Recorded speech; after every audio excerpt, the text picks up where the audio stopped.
you are also a disciple of Christ. So, tingnan mo yung situation mo. Am I a disciple of Christ? Just like they were, I am also a disciple of Christ. Is this also the commission that I have? The same. It's the same gospel. The kingdom of God. So you say, Lord, I believe. Everybody say, Lord, I believe. I have power over all unclean spirits. I can cast them out. I can heal sickness and all manners of diseases. I can raise the dead. I can cleanse the lepers by the power of your word. Yung pong faith. So, meron may sakit, service, that's why we have altar call. Pero hindi po dapat matapos ang ating pananalangin sa mga may sakit pagka natapos na yung service. Yan dito. Meron ko yung, kamusta ka kapatid? Ang pangalan mo? Agnes. Agnes, tapos na yung service. Kita kami ni Agnes, kumakain kami. Agnes, kamusta ka? Pastor, meron po akong sakit. Nagpunta ka ba sa altar ka? Hindi. Mag-pray tayo. Right then and there, mag-pray kayo. Huwag na kayo maghintay ng susunod na service. Hallelujah. You can do it. In the name of Jesus, I release faith right now.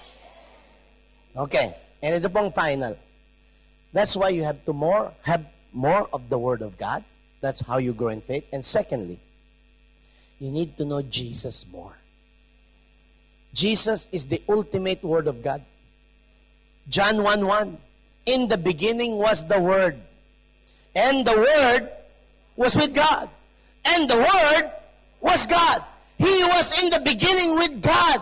Verse 14. And the Word became flesh and dwelt among us, and we beheld His glory, the glory as of the only begotten of the Father, full of grace and truth. Hallelujah! When you get to know Jesus, He's the Word. When you believe in Jesus, He's the Word. That's why, lahat po ng patutunguhan yan, papunta kay Jesus. Sapagkat si Jesus ang kaluwalhatian ng Diyos. Kaya po, ang ugat po niyan, ang krus ng Kalbaryo. Hindi pa po natin naaarok ang lahat ng mga pagpapala at lahat ng kalayaan at lahat ng kapangyarihan ng krus ng ating Panginoon. I'm really convinced. Akala ko po, alam ko na, I'm 36 years old and being a Christian. But I realized, I need to go back to the cross and the resurrection. There lies in my power for victorious life. There lies in your life of victory through the cross, through the resurrection, and the life of Jesus Christ. Yun po ang ating layunin. Wala nang iba. That's why we have to be fixated.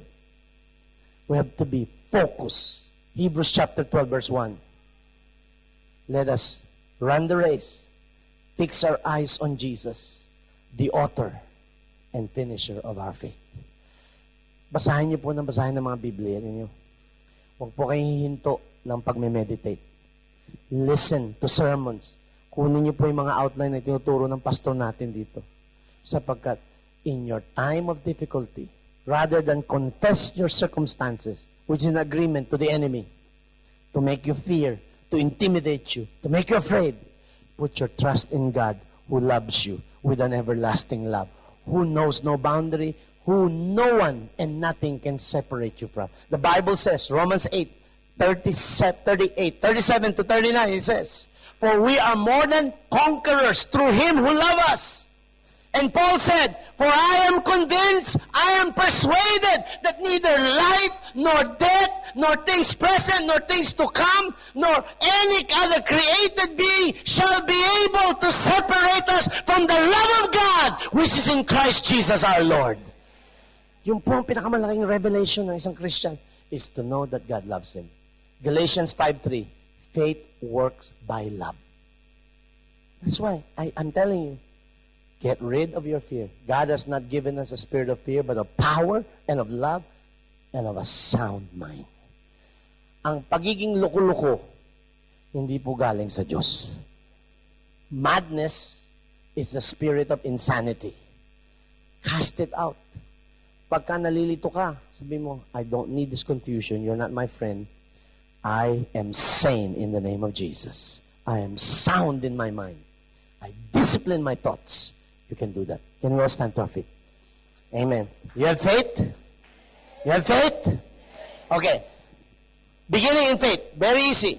If you have not received Jesus Christ as your Lord and Savior, receive Him now. And say, Lord, sa iyo ko ilalagay ang aking pananampalataya.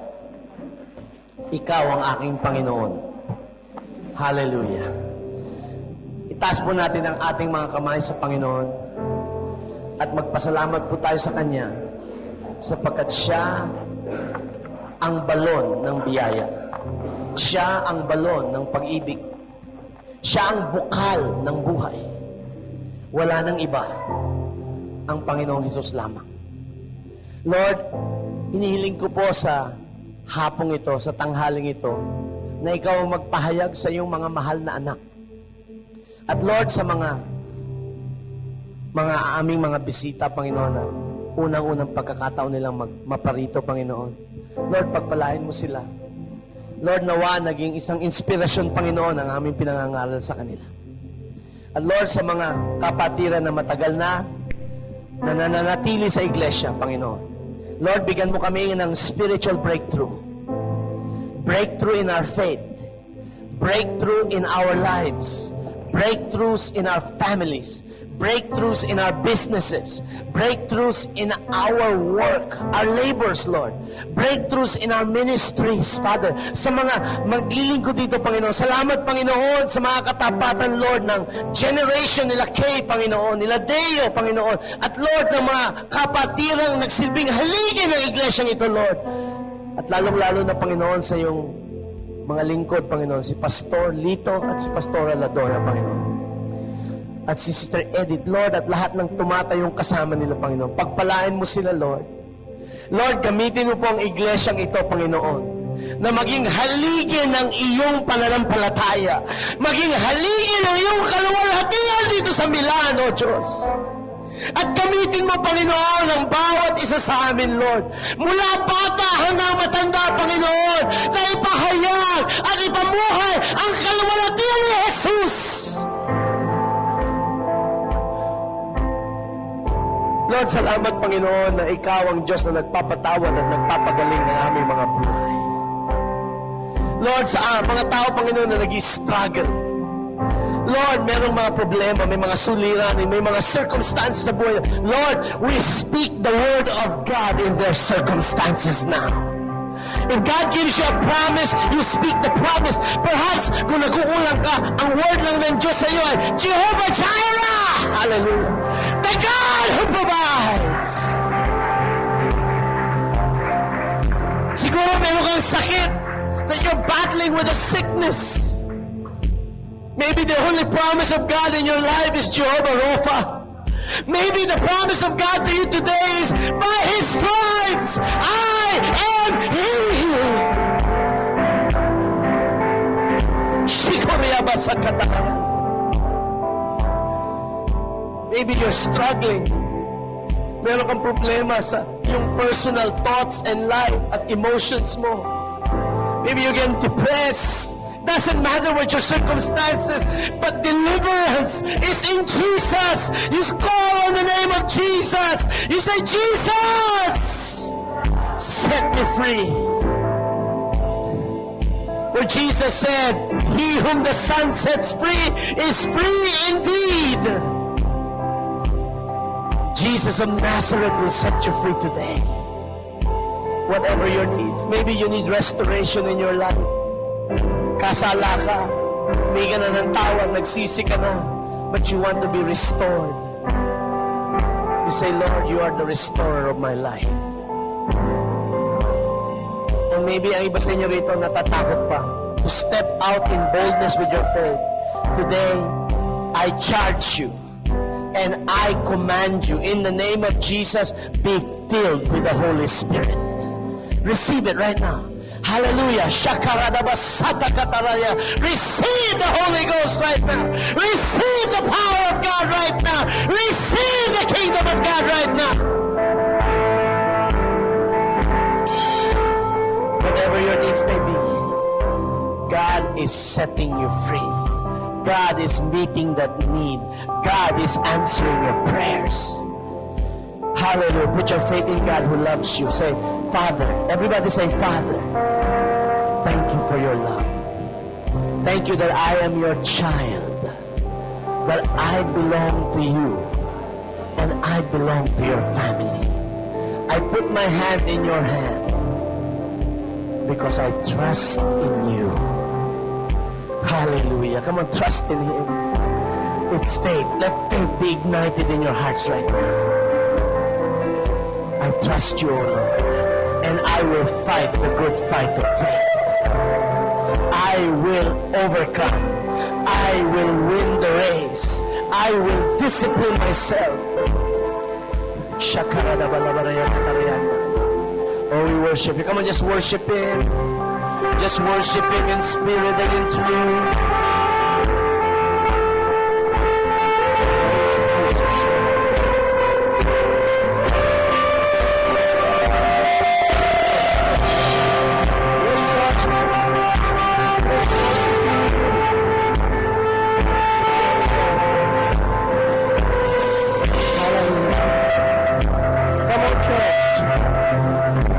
Worship Him. Oh, yes. Hallelujah. Give Him praise. Come on, open up your mouth and give Him praise today. Declaring His marvelous word in your life. Oh, yes, Jesus.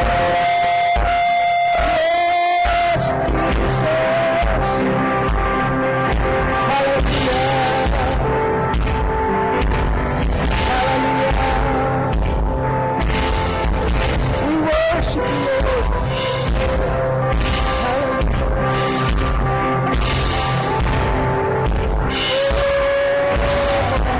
Yes, Holy Spirit.